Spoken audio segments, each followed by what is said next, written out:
नमस्कार। कभी सोचा है एक ऐसी सब्जी के बारे में जिसे बस एक बार लगाओ और सालों तक उसकी फसल का मजा लो? आज हम इसी के बारे में बात करने वाले हैं कि घर पर कंटोला कैसे उगाया जाए। तो सबसे पहले ये कंटोला आखिर है क्या?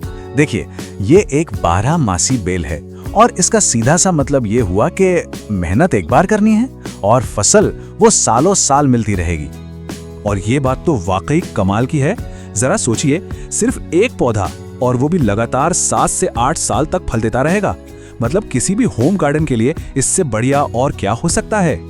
तो इस पूरी प्रक्रिया को समझने के लिए हमने इसे 5 आसान हिस्सों में बांट दिया है।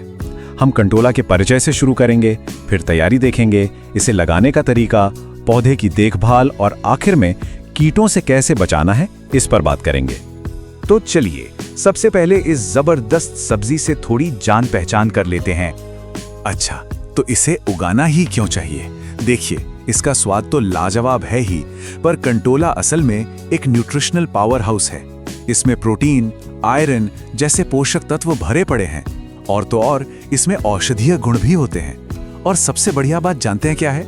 इसे गमलों में उगाना भी बेहद आसान है। तो अब जब ये समझ आ गया है कि कंटोला क्यों उगाना चाहिए, तो चलिए अब तैयारी की बात करते हैं, क्योंकि सही शुरुआत मतलब आधी जीत। देखिए, किसी भी पौधे की तरह कंटोला को भी एक खास तरह का माहौल पसंद है। इसे चाहिए भरपूर धूप, मतलब दिन में करीब 6 से 8 घंटे। मिट्टी अगर रेतीली दोमट हो तो क्या कहने। और लगाने का सबसे सही समय होता है जनवरी, फरवरी या फिर मॉनसून में जून जुलाई के आसपास। अच्छा, पौधे लगाने से पहले ये कुछ जरूरी चीजें हैं जो अपने पास रख लेनी चाहिए। एक बात का खास ध्यान रखना है, गमला या ग्रो बैग थोड़ा बड़ा हो, कम से कम 15 बाय 15 इंच का, ताकि जड़ों को फैलने की पूरी जगह मिले। और हाँ, नीम की खली ये मिट्टी को हेल्दी रखने में बहुत बड़ा रोल प्ले करती है। तो सारी तैयारी पूरी हो गई। अब आते हैं सबसे मजेदार हिस्से पर, बीज को मिट्टी में लगाने के प्रोसेस पर। यह प्रोसेस काफी सीधा साधा है। सही गमला चुनें, उसमें अच्छी पौष्टिक मिट्टी भरें। बीज बोने के बाद बस एक जरूरी बात याद रखनी है, पानी हमेशा स्प्रे पंप से हल्के हल्के दें। इससे क्या होगा कि बीज अपनी जगह से हिलेंगे नहीं और मिट्टी में सही नमी बनी रहेगी। और बस अब थोड़ा सब्र रखने का समय है। अगर पौधे की देखभाल ठीक से होती रही तो करीब 70 से 80 दिनों में ही फल दिखने शुरू हो जाएंगे। बीज लगा दिए, पर काम यहाँ खत्म नहीं होता।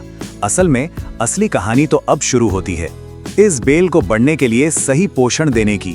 तो चलिए देखते हैं ये कैसे करना है। पानी देने का सबसे बड़ा नियम है बैलेंस। मिट्टी में नमी होनी चाहिए, पर वो कीचड़ जैसी गीली ना हो, बस इस बात का ध्यान रखना है। कंटोला को धूप से बहुत प्यार है, लेकिन बिल्कुल हमारी तरह ही तेज धूप इसे भी झुलसा सकती है। इसलिए गर्मियों में दोपहर की कड़कती धूप से बचाने के लिए थोड़ी छांव का इंतजाम करना बहुत अच्छा रहता है। पौधे में एनर्जी बनी रहे, इसके लिए समय समय पर थोड़ी जैविक खाद डालते रहना जरूरी है। और क्योंकि ये एक बेल है, तो इसे चढ़ने के लिए सहारे की जरूरत पड़ेगी। सबसे अच्छा तो यही है कि शुरुआत में ही कोई जाली या डंडा लगा दें, ताकि बेल को बढ़ने के लिए एक मजबूत सहारा मिल जाए। ठीक है, देखभाल तो हो गई, पर पौधे को कुछ आम बीमारियों और कीटों से बचाना भी तो जरूरी है। तो चलिए अब बात करते हैं कि पौधे को हेल्दी कैसे रखा जाए। और अच्छी खबर यह है कि ज्यादातर आम समस्याओं का, जैसे कि फल मक्खी हो या फंगस, एक बहुत ही आसान और ऑर्गेनिक इलाज मौजूद है। नीम का तेल और नीम की खली, ये इन परेशानियों से निपटने में कमाल का काम करते हैं और पौधे को भी सेफ रखते हैं। कहने का मतलब है कि बस थोड़ा सा ध्यान पहले रख लिया जाए और इन ऑर्गेनिक तरीकों का इस्तेमाल किया जाए, तो पौधा भी स्वस्थ रहेगा और फसल भी जबरदस्त होगी। तो आखिर में हम क्या समझे? यही कि कंटोला उगाना किसी भी गार्डनिंग करने वाले के लिए एक बहुत ही फायदेमंद और लंबा साथ निभाने वाला अनुभव है।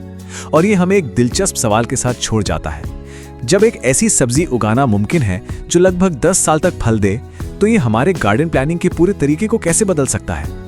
सोचने वाली बात है।